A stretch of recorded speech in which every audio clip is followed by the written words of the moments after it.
I'm Russell Jaffe, physician and biochemist, and have the privilege of bringing you these webinars. I'm a certified clinical nutritionist.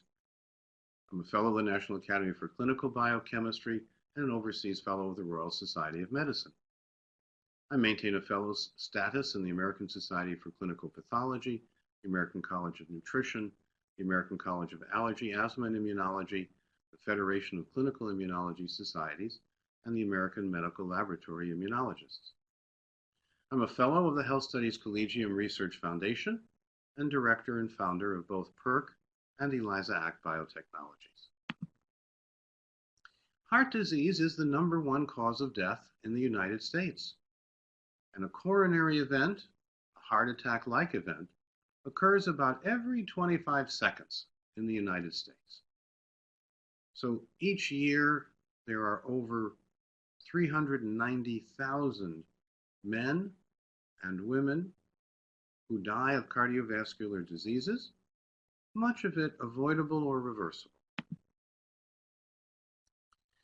Rethinking cardiovascular health leads us to inflammation.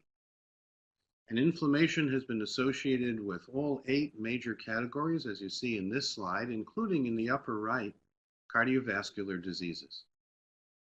We have rethought inflammation to understand it as cumulative repair deficit, and by stimulating the repair systems of the body, you promote the health of the individual components, including the cardiovascular system. Our clinical goal then is to look at inflammation as a primary cause of cardiovascular and other chronic diseases, to rethink it from its fundamentals physiologically, and to understand it as repair deficit, and therefore something that we can do proactively about all the different cardiovascular ills: coronary artery disease, arteriosclerotic heart disease, coronary vascular disease, peripheral vascular disease. So physiology first allows us to restore host homeostasis, that is the ability to bring yourself back into equilibrium after a stress. And when we use predictive tests and apply them functionally and individually, referencing them to healthy values, we have powerful new tools for rethinking and understanding through the alkaline way how to restore, how to repair, how to defend the body so that cardiovascular disease risks are minimized and actions in regard to cardiovascular disease are harmonized. The immune defense and repair system innately protects, recycles, defends, and repairs. So we have a part of our immune system that is always present. This includes our first responder cells. This is what we call the innate or intrinsic immune defense and repair system. And the responsibility of this immune system first responder component is to protect us, to recycle by engulfing and breaking down anything foreign, to defend us in a similar way by taking into the first responder cell anything that's foreign, from a digestive remnant to an infectious agent, and breaking it down to its building blocks so that they can be exported back to the cell and used to repair and promote health. There are 3 interdependent health habits that relate to cardiovascular health and health in general, and these are balance, mindfulness, and movement. We want to balance between rest and activity. We want to balance between stretching and breathing so that the body is fully engaged without any one aspect becoming prominent and another forgotten. Mindfulness is important because active meditation practices are the mental exercises that go parallel to the physical exercises in promoting health and well-being. And moving via the Traeger system or Pilates so that we build core strength and endurance, so that we facilitate the flexibility of the body, and so that each of our movements helps us stay limber, stay resilient, and stay in cardiovascular balance. This innate immune system protects, recycles, defends, and repairs us, and it's interdependent. It's interdependent in a variety of ways, including reminding us that we should do what we love and love what we do, that we want to have an emphasis on eating whole, local foods combined in the alkaline way, as presented in other webinars, and to supplement based on individual needs using predictive tests and healthy values to determine if we have taken sufficient supplements to meet the need and to reach the goal. Part of this is being aware of our environment, environmental awareness, and that includes things like edible landscaping and realizing that there are super foods, super healthy foods. The most colorful foods tend to be among these. And as you see on the bottom of the slide, a number of these superfoods ranging from raspberries and citrus fruits to mango, to kiwi, to blueberries, and red onions. So we have foods that restore us, and we want to use them in our innate immune system. And then we want to be aware that when needed, we have an adaptive or reserve backup immune defense and repair system, and it responds when there is a repair deficit. And of course, repair deficit really is inflammation. Inflammation, understood more deeply, is repair deficit. And understood as repair deficit, we find that we can stimulate the repair system rather than just fighting the inflammation. Now, in the adaptive immune system, there are memory molecules called antibodies, and these can be either helpful or harmful. Antibodies can be good for us, or they can be bad for us. They can protect us, or they can evoke symptoms. It's important to have a functional test that distinguishes between helpful and harmful antibodies. So there are antibodies, and they come in different types. IgM for recent response, secretory IgA for mucosal immune response, systemic IgA for systemic response at the surfaces, and then IgG, the long memory antibody, all produced by plasma cells, the B-class antibody factories known as plasma cells. So the adaptive immune system includes all the B cells, but also the T cells. These are the regulatory cells that circulate as specialized white blood cell lymphocytes and without requiring any antibody are able to act directly. And so it's important, if we're measuring immune responses, to be able to measure the harmful antibodies but not the helpful ones, and to measure the reactive T lymphocytes and reactive immune complexes in a comprehensive cell-based system. And there are communication molecules. These are called cytokine interleukins. These are derived from polyunsaturated fatty acids, the PUFAs, and they modulate cells' need for enhanced repair. So cytokines are amplifier molecules, and if the amplifier molecules come from the omega-3 side of fatty acids like EPA and DHA, they quiet the immune response and stimulate repair. And if they come from the omega-6 side, arachidonic acid and other omega-6 fatty acids, then they stimulate the inflammatory response. Since most people have repair deficits and inflammation, we can understand that the American standard diet typically has 60 times more omega-6 fatty acid to omega-3. And the science suggests to us that we'd actually want to take in more omega-3 than omega-6 fatty acids. Our suggestion is to take in 4 times more omega-3 than omega-6 in the optimum case, and to supplement as needed with omega-3 fatty acids like EPA and DHA to correct the omega-6 fatty acid excess. Now, there are results when the adaptive immune system responds. When we need more immune response, then TNF, tumor necrosis factor, is increased.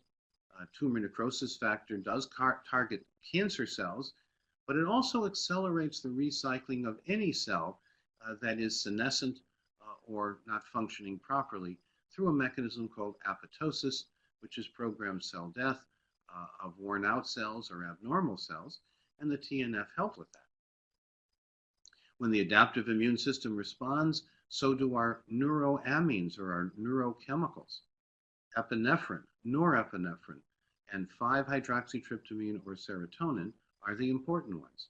Epinephrine and norepinephrine being the alert neuroamines, and serotonin being the soothing counterbalancing. So the ratio of epinephrine and norepinephrine to serotonin is a guide to whether we're in neurochemical balance or whether we have an excess on either side. Neuroamines like DOPA, a regulatory neurochemical, and glycine, a modulating neurochemical, are also influenced by the adaptive immune system.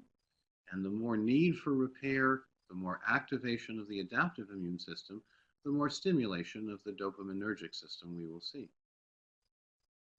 And since hormones are also involved, I'd like to mention that beneficial molecules like D3 and folate, like thyroid hormone T3 and its stimulator TSH, the C and D class lymphocytes that are also modulated by hormones, as are the T cells and the E's of life.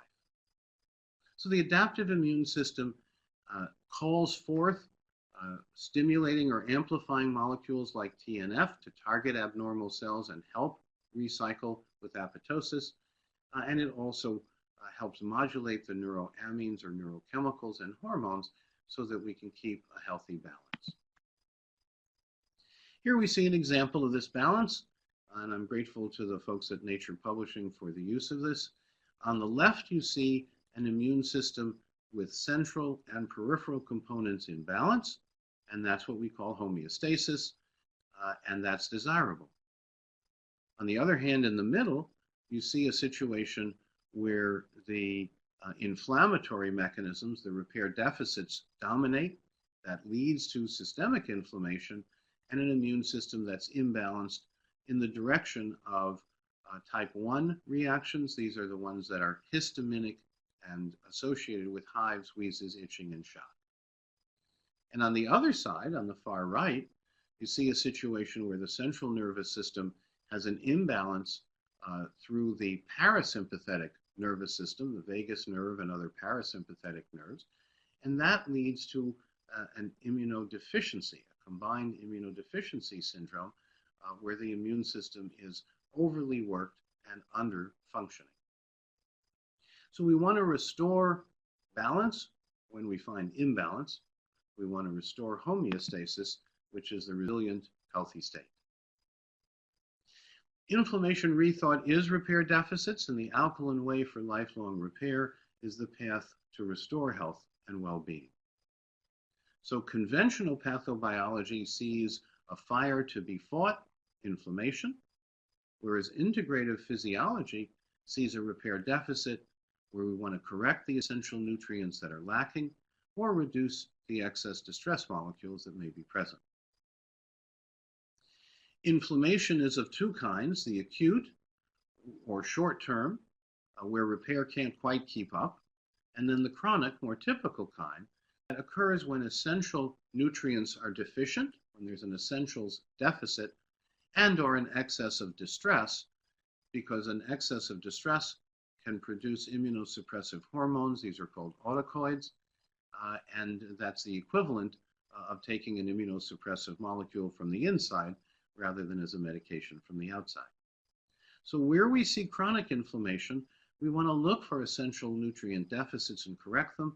We also want to look for an excess of internal distress and modulate that through active meditation, through stretching and other physical activities. Repair deficits have a famous Latin phrase, ruber, calor, tumor, dolor, and functio lassa. This means that you can have a redness, you can have a heat, you can have a swelling, you can have a pain, and you can have loss of function, all associated with inflammation. And what we want to do here is stimulate repair through correcting repair deficits and decreasing distress hormones so that the 5 component aspects of inflammation are together and concurrently resolved. Inflammation is related to autoimmunity as well as cardiovascular disease. And you see in this slide on the left on the top, an arthritic X-ray, an arthritic example on the right, and a healthy example of joints on the left. Below that, you see a healthy digestive tract on the left, that's the naive, and you see a loss of absorptive surface area on the right associated with colitis, which is inflammation of the colon. We also see on the right a book called The Great Cholesterol Lie by Dr. Dwight Lundell, Why Inflammation Kills and the Real Cure for Heart Disease, and that's very similar to what I'll be describing in just a few minutes. Repair deficit is inflammation from our point of view, and on this slide you see how many different directions the T-class and B-class lymphocytes can go, how they interact with the surfaces of blood vessels. You see that on the bottom, where the endothelial cells are shown on the left and fibroblasts are shown on the right.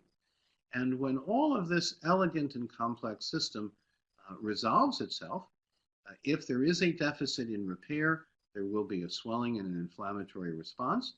And when you correct the deficit in essential nutrients and you rebalance the internal hormones, the inflammation resolves, the repair is done, and the repair deficit corrected.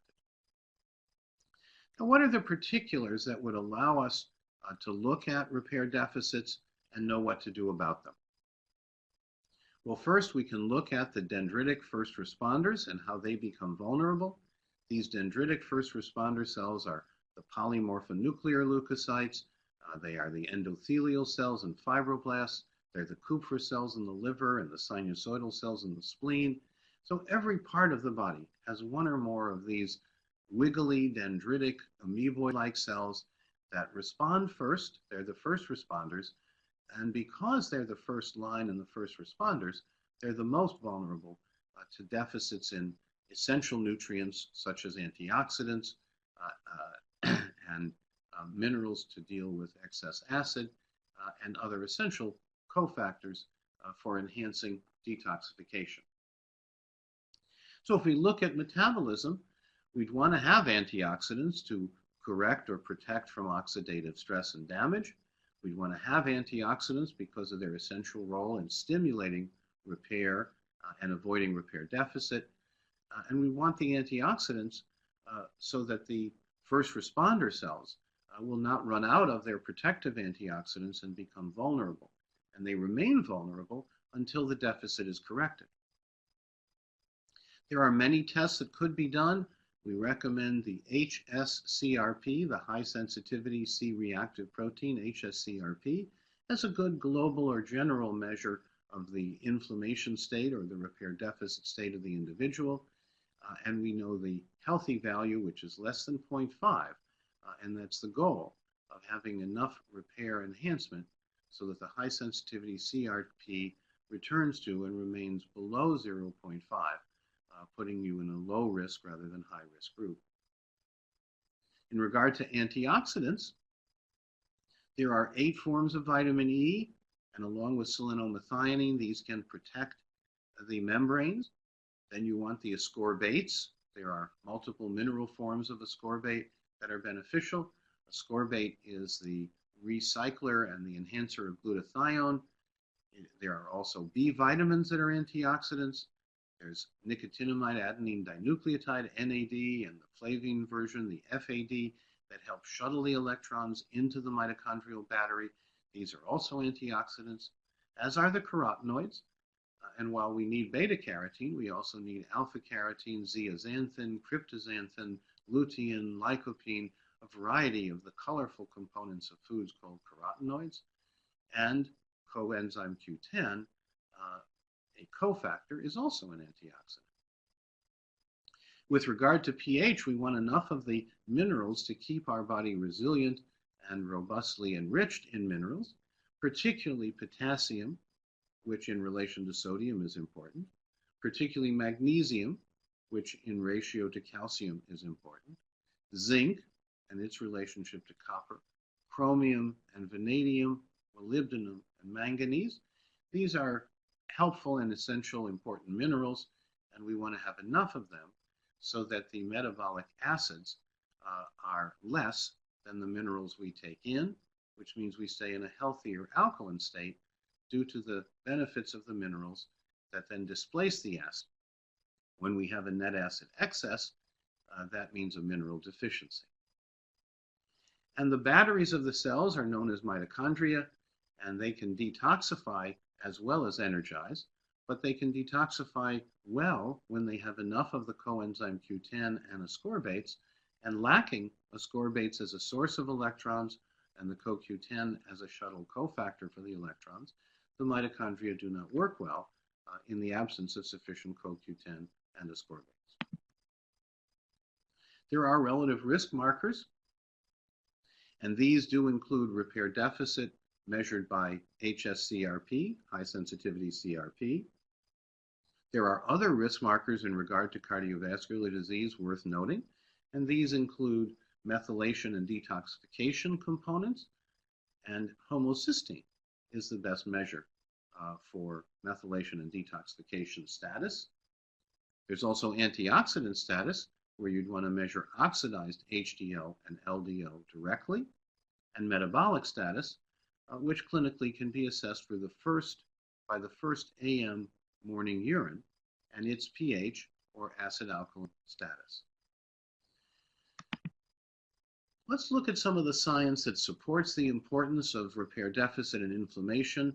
And here we see a study where CRP-mediated uptake of low-density lipoprotein, LDL, by macrophages was studied. And you have a parallel set of experiments. On the left, where CRP was added or elevated, and on the right, where you only had the low-density lipoprotein without the CRP being present. You see at the 0 time, similar fluorescent patterns with nothing that distinguishes the left from the right or the right from the left.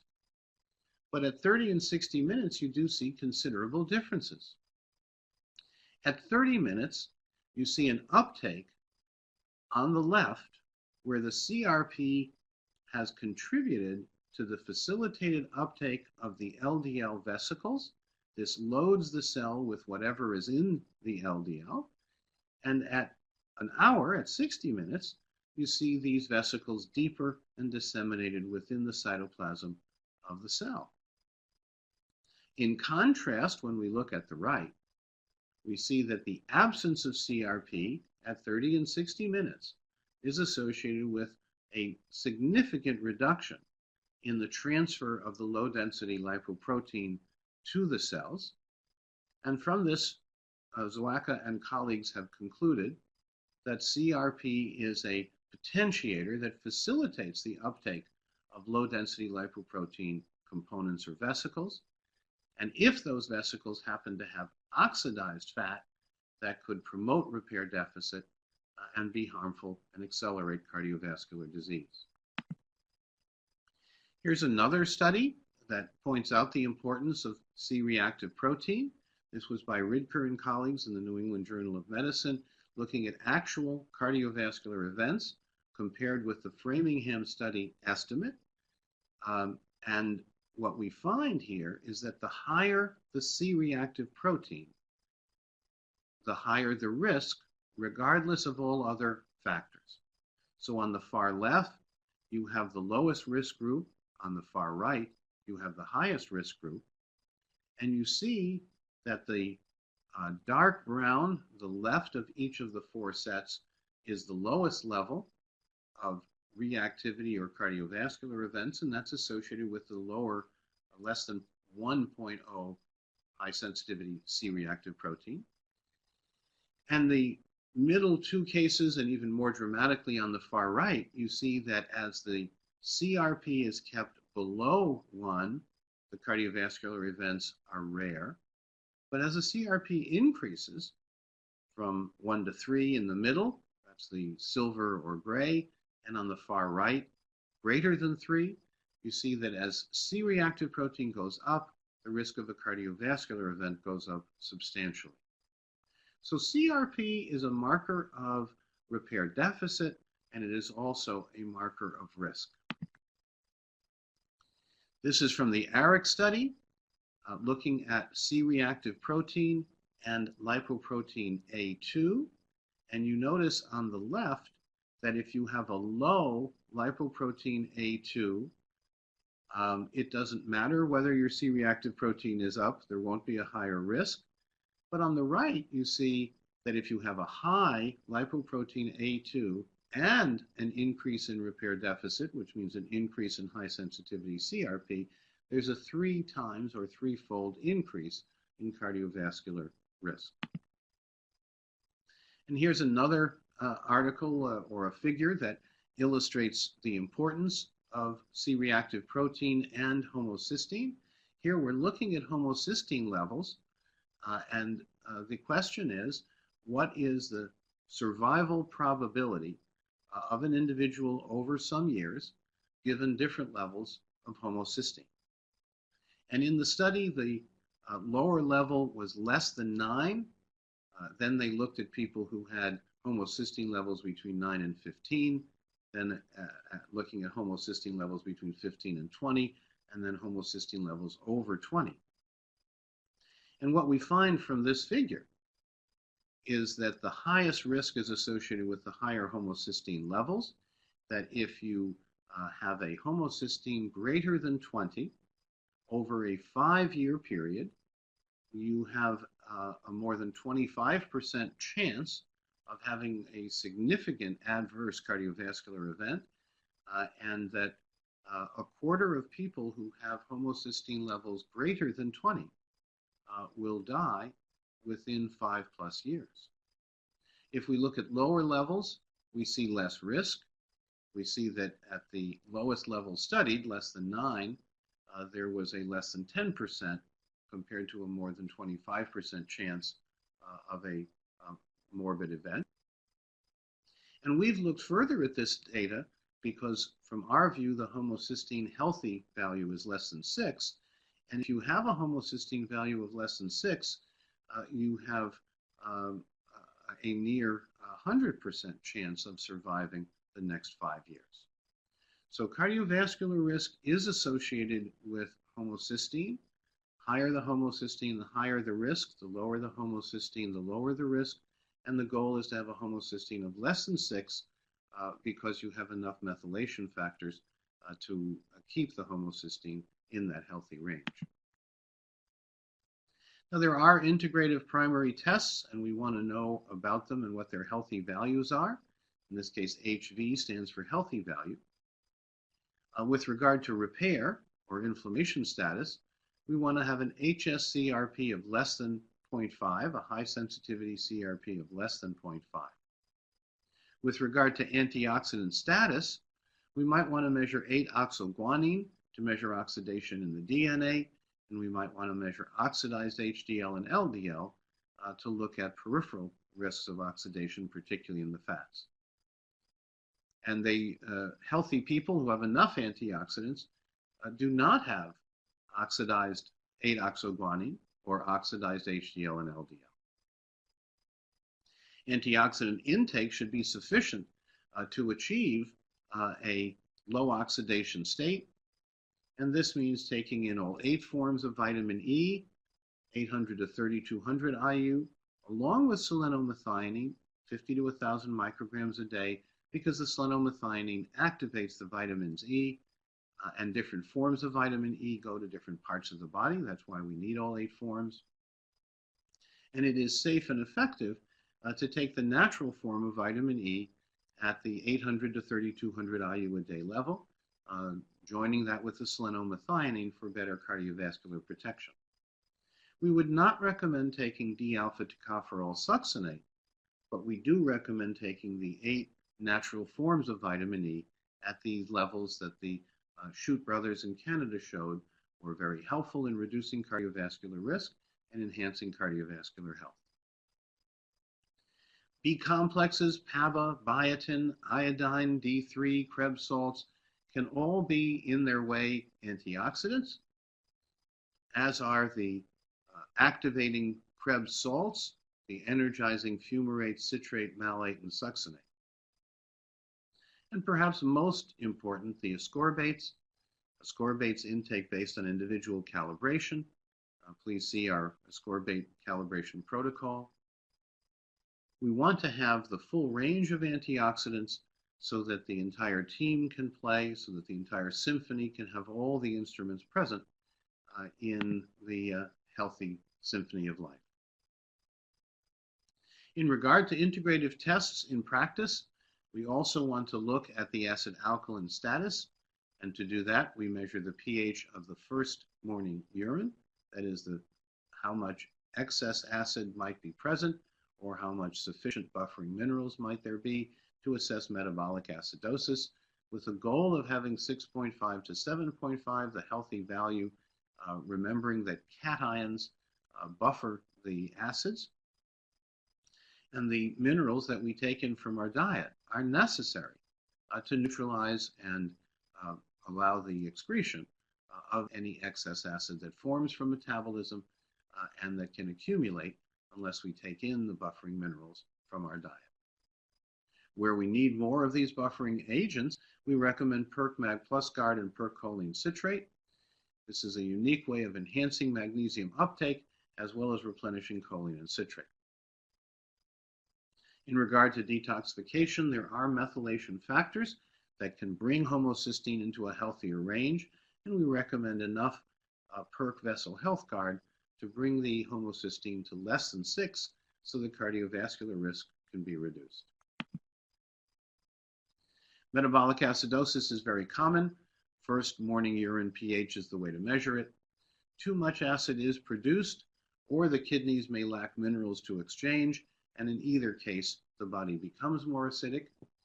And there are arterial and venous blood gas studies that can confirm this, especially if you have a venous blood gas or arterial blood gas with ionized calcium and ionized magnesium available. You can look at serum electrolytes, routine serum electrolytes. If the chloride is elevated, that suggests acidosis.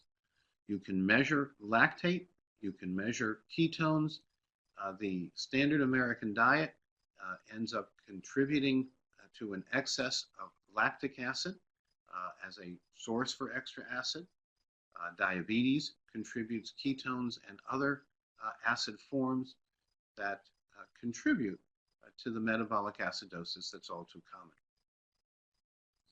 As Professor Seifter pointed out in Cecil's textbook of medicine, acidosis can be dangerous if untreated, and many cases respond well to treatment. We recommend the Alkaline Way.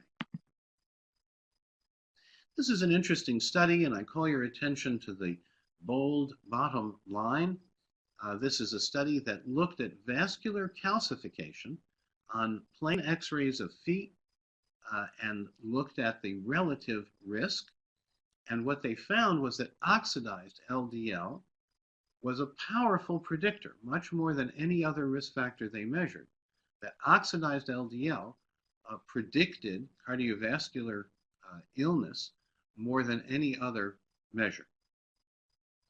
A powerful suggestion that oxidation leads to cardiovascular damage, that it's not benign. Now let's review the tests and their healthy value ranges. We want to look at repair deficit or inflammation, and here the high sensitivity CRP goal is less than 0.5. We want to look at methylation and detoxification competence. Here the homocysteine goal is less than 6. We want to look at antioxidant status, where oxidized HDL and LDL are undetectable. And we want to look at metabolic status to see if we have enough buffering minerals or if we have a acid excess, and that's why we look clinically at the first AM or morning urine pH. The Alkaline Way is an overall approach to health promotion using true integrative care and principles. The physiology first primary core information expresses itself clinically as the Alkaline Way. If we want to restore homeostasis and self-balance through functional tests using healthy values as our goal, if we want to enhance tolerance, resilience, and elective protectives, then the Alkaline Way is our friend. If we want to look at what we consume, at our activity and attitude patterns and the environment in which we live, the relationships and the interdependence of all life, the Alkaline Way, again, is our guide. There are a few clinical objectives to understand.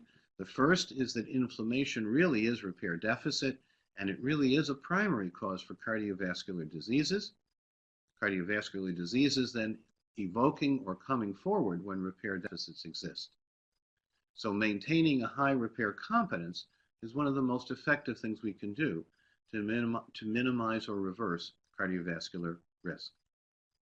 The physiology first approach restores the individual or the host homeostasis via these predictive tests that are applied functionally and individually using the reference healthy values. The Alkaline Way then allows us to restore, to repair, and to defend the body, and to do it in ways that are evidence-based and effective.